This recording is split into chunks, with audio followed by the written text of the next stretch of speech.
So for today's video, mga langga, naami diri sa Duck Pond University. Park ni siya, guys. Kuan ni ka nang nindot kay ni siya nga park kay relaxing kaayo ba.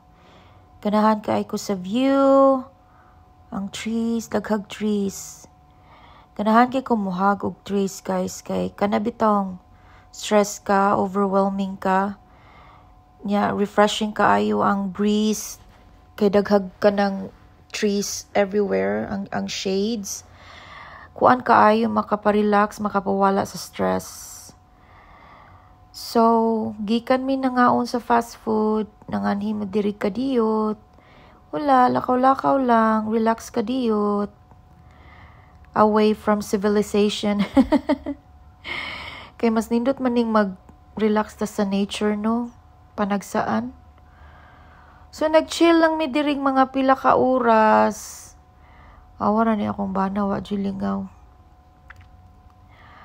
So, yan, nami diri karon, nag-chill-chill lang kadiyot. Naani sila'y pond, guys, pero nihubas ang tubig kay nag-construction sila, under construction. So, murag korek inyong lula, sus. Lingkod-lingkod. Mura lang tagway problema, no? Padayon lang kita sa tong kinabuhi kay life is short to be unhappy, guys. So, we'll make it special as much as possible.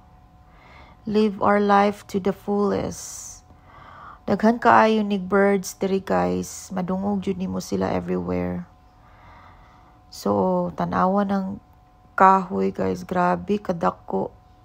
Ganahan kay ko maglingkod aning ilawom sa kahoy, no? Kay wala, nindot lang kay sa feeling.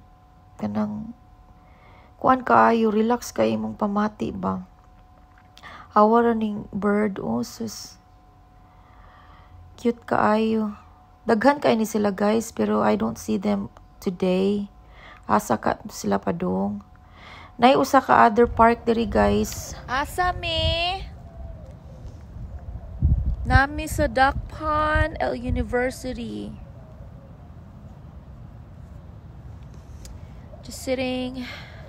Look at this big tree. This big tree, look at that.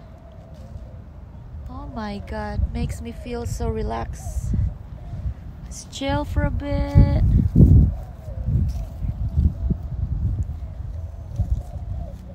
Fresh air too. So, lingkod-lingkod rami diri. Mga hamos pa kay mignaw. We just wake up late. We go eat fast food, and here we are. Just sitting there here and just relax. Something different.